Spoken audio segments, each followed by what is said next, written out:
오늘은 사사기 27장부터 19장까지 세 장 말씀을 같이 함께 나누겠습니다. 사사기의 내용은 우리가 크게 보았을 때 1장부터 3장까지는 서론적인 내용을 이야기하고 있죠.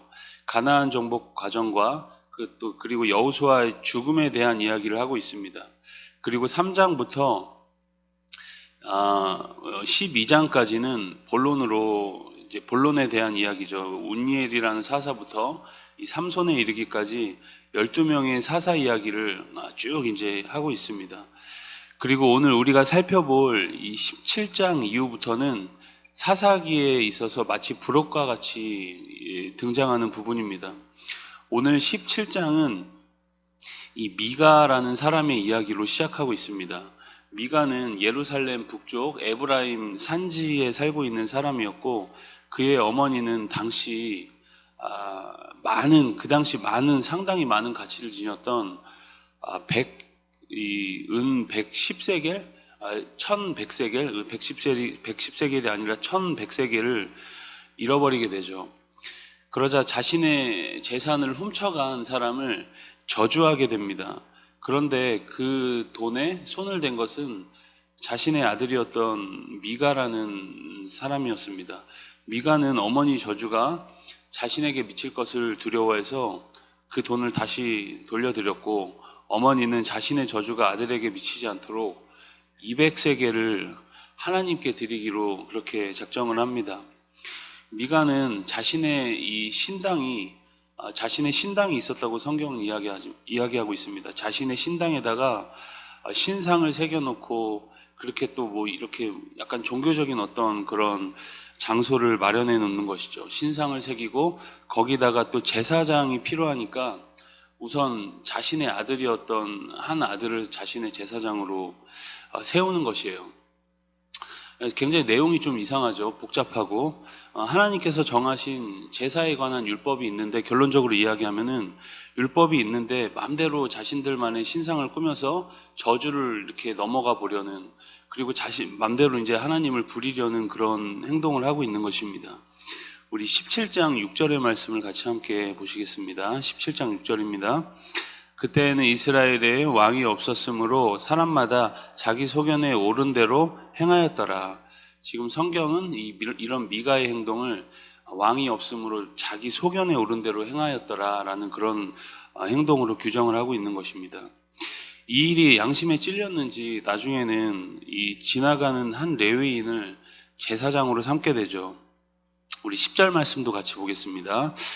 미가가 그에게 이르되 네가 나와 함께 거주하며 나를 위하여 아버지와 제사장이 되라. 내가 해마다 은 열과 먹을 것을 주리라 하므로 그 레위인이 들어갔더라. 지금 한 지나가는 사람을 제사장으로 삼고, 그리고 신당을 만들고 아무나 붙잡아서, 그냥 레위인 사람 아무나 붙잡아서 그냥 대충 제사장을 세우고 거기에 새긴 우상을 만들어 놓고 하나님을 섬긴다고 그냥 막 그렇게 하는 모습인 것이죠. 그렇게 해도 자신들 마음대로 신상을 새겨놓고 아무나 제사장을 갖다 앉혀놓고 해도 하나님 그 모양만 갖추면 하나님을 섬긴다고 생각했던 것 같습니다.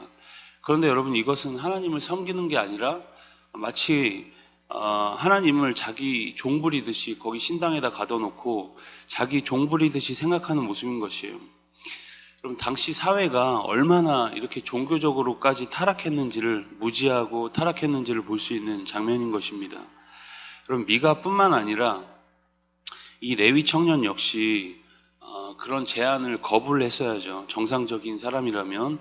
그런데 편안한 삶에 대한 유혹 때문인지 그 제안을 거부하지 않고 기준 없이 그냥 덥석 수락해버립니다.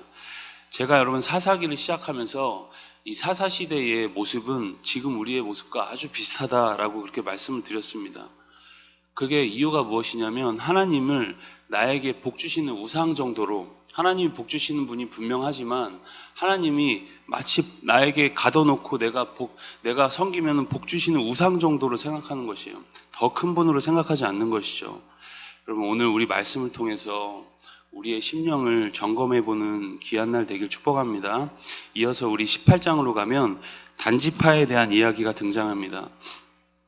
단지파에게는 원래 분배된 땅이 있었죠. 그런데 그 땅은 정복을 해야 하는 땅이었습니다. 그런데 단지파는 땅을 정복하지 못했습니다. 사사기 1장에 보면 오히려 그 땅 거주민인 아무리 족속에게 쫓겨난 신세가 돼버린 것이죠. 오늘 1절에 보면 18장 1절에 보면 그들이 이스라엘 지파 중에서 그때까지 기업을 분배받지 못하였다, 그렇게 이야기를 합니다. 바로 그 의미가 지금 그 의미를 가지고 있는 것이에요. 단지파는 살 땅을 찾아서 계속 헤매야 했습니다. 그들은 자신들 지파의 용감한 5명을 선발해서 거주할 땅을 그들로 하여금 정탐하게 하는 것이죠. 그 정탐꾼들이 이 에브라임, 미가가 살고 있는 이 에브라임 산간 지방을 돌아보다가 미가의 집에 이르게 됩니다. 그곳에서 그 제사장으로 삼았던 레위인을 만나게 되죠. 그리고 그에게 묻습니다. 우리 18장 3절 4절의 말씀을 같이 읽어보겠습니다. 3절 4절입니다.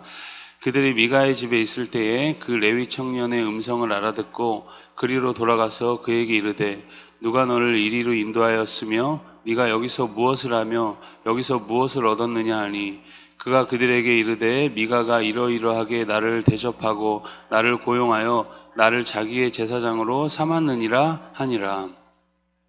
자신이 여기서 제사장 노릇을 하고 있는 이유를 물어보니까 그것에 대해서 이래저래 설명을 하고 있는 모습인 것이에요. 그 정탐꾼들이 레위인에게 한 가지 요청을 합니다. 우리 앞날의 형통에서 거주할 땅을 잘 찾을 수 있을지 한번 하나님께 물어봐 달라, 이렇게 레위인에게 제안을 하죠. 레위인은 주님이 그 길을 인도하실 것이니 평안히 가라, 전혀 근거 없는 그런 위로성 멘트를 날립니다. 정탐꾼들은 그 말을 듣고 길을 떠나 라이스라는 성읍에 이릅니다. 그리고 그 성읍을 살펴보았는데 더할 나위 없이 좋은 땅이라는 결론을 얻게 되죠. 그래서 여러분, 이 레위인의 그 평안히 가라, 그 말을 자신들의 잘못된 확신으로 삼고 그 땅을 이제 정복하려고 했던 것입니다. 단지파는 이 정예 병력이었던 600명을 구성해서 라이스라는 곳으로 보내죠. 라이스로 가는 도중에 미가의 집에 들려서 그곳에서 사용하던 목상과 에봇과 드라빔 그리고 여러 신상들을 취해서 갑니다. 그리고 레위인에게 다시 한번 제안을 합니다. 우리 19절 말씀도 같이 한번 보시겠습니다. 우리 18장 19절입니다. 그들이 그에게 이르되 잠잠하라, 내 손을 입에 대라, 우리와 함께 가서 우리의 아버지와 제사장이 되라.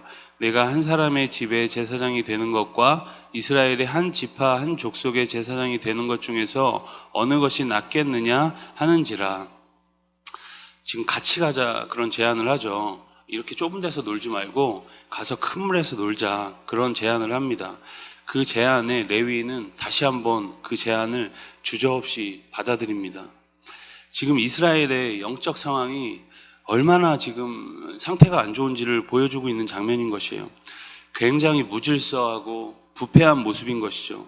멋대로 자기의 이익을 따라서 자신의 일을 하는 모습을 보여주고 있습니다. 왕이 없이 제멋대로 자기 중심의 본성을 따라서 살아가는 모습인 것입니다. 이것이 여러분 이스라엘 전체에, 여러분 종교가 부패하면은 그 아래의 것들은 이미 다 부패했다는 증거인 것이죠. 어쨌든 이것이 이스라엘 전체의 영적인 상황이었던 것입니다. 여러분 사사기 그래서 19장으로 가면 이스라엘이 얼마나 죄악이 만연한지를 계속 보여주고 있습니다. 1절에는 이스라엘의 왕이 없을 그때에 라는 표현으로 시작하고 있습니다. 사사기는 계속 왕이 없다는 표현을 계속하고 있습니다. 왕이 하는 가장 중요한 일은 정치하는 것이죠. 다스리고 통치하는 일이 바로 왕이 하는 가장 중요한 일입니다. 왕이 없다는 것은 그들이 하나님 통치 아래 지금 살고 있지 않다는 가장 정확한 표현인 것이죠. 그리고 어떤 레위 사람이 유다 베들레헴에서 첩을 맞이하였다, 그런 이야기를 합니다. 이 첩이 행음을 하고 자신의 집으로 이제 또 도망을 갑니다. 레위인은 4개월이 지나서 이 첩을 찾으러 가게 되죠. 그리고 그의 장인의 집에 이르러서 그 집에서 5일을 보냅니다.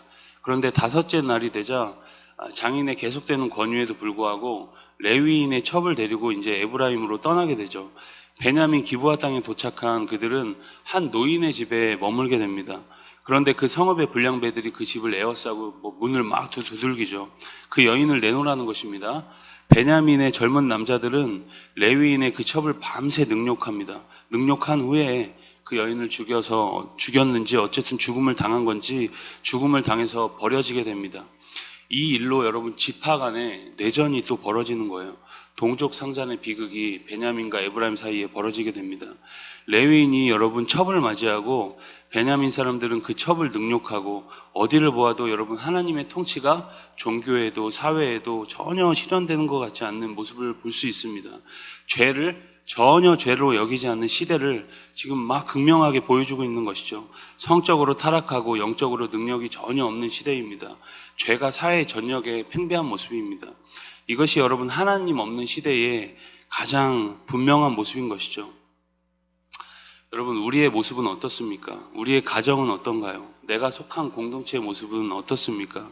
하나님의 통치를 받고 있습니까? 하나님의 말씀으로 살아가기 위해서 정말 애쓰고 있나요?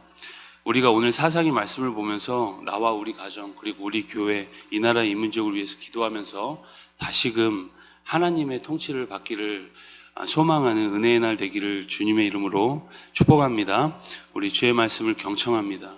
주의 말씀은 내 발의 등이요 내 길에